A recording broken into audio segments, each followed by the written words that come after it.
రాష్ట్రంలో political heat పెరుగుతుంది. మండుతున్న ఎండలతో పాటు రాజకీయాలు సైతం సెగలు పుట్టిస్తున్నాయి. వైసీపీ ఒంటరి పోరు చేస్తుండగా టీడీపీ, బీజేపీ, జనసేన కూటమి కట్టాయి.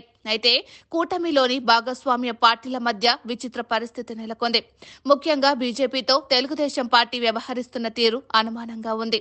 కేవలం ఎన్నికల అవసరాల కోసమే పొత్తు పెట్టుకున్నట్లు, అసలు ఆ పార్టీతో సంబంధం లేనట్లు తెలుగుదేశం పార్టీ వ్యవహరిస్తోంది. ఎక్కడైతే టీడీపీకి అనుకూల బీజేపీ నాయకులు పోటీ చేస్తున్నారో అక్కడ మాత్రం వారికి సంపూర్ణ సహకారం అందుతుంది. మిగతా చోట్ల మాత్రం కనీసం బీజేపీ జెండాలు కూడా ఎక్కడా కనిపించడం లేదు. టీడీపీ అనుకూల మీడియా అయితే దాదాపు బీజేపీని పక్కన పెట్టింది.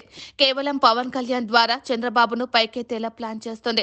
వారి వార్తలకే ప్రాధాన్యం ఇస్తోంది. పురంధేశ్వరి, సీఎం రమేష్, సుజనా చౌదరి వంటి అభ్యర్థుల విషయంలోనే ఈ మీడియా కథనాలు, వార్తలు ప్రచురిస్తోంది. మిగతా వారి విషయంలో మాత్రం పెద్దగా పట్టించుకోవడం లేదు. అటు ఎన్నికల ప్రచార సభల్లో సైతం చంద్రబాబుతో పాటు పవన్ ఫోటోలు మాత్రమే కనిపిస్తున్నాయి. ప్రధాని మోదీ ఫోటో అస్సలు కనిపించడం లేదు.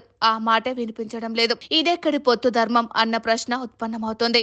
కనీసం బీజేపీ జెండా పట్టుకునేందుకు కూడా టీడీపీ శ్రేణులు అంగీకరించడం లేదు.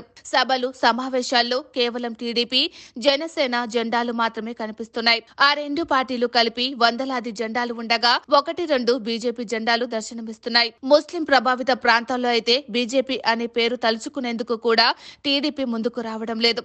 కేవలం తాము ఎన్నికల నిర్వహణ కోసమే బీజేపీతో కలిశామని, తమకు బీజేపీతో ఎటువంటి సంబంధం లేదని స్వయంగా టీడీపీ నేతలే ముస్లిం ఓటర్ల దగ్గర మనసు విప్పి చెబుతున్నారు. అయితే ఈ తరహా పరిణామాలు చూసి సగటు బీజేపీ అభిమాని బాధపడుతున్నాడు. కేవలం ఎన్నికలు సవ్యంగా జరగాలన్న కోణంలోనే తమతో పొత్తు పెట్టుకున్నారని, కానీ పొత్తు ధర్మం పాటించడం లేదని, మరోసారి ఏపీ ప్రజల్లో బీజేపీ పట్ల చులకన భావం చూపుతున్నారని వారు ఆవేదన వ్యక్తం చేస్తున్నారు.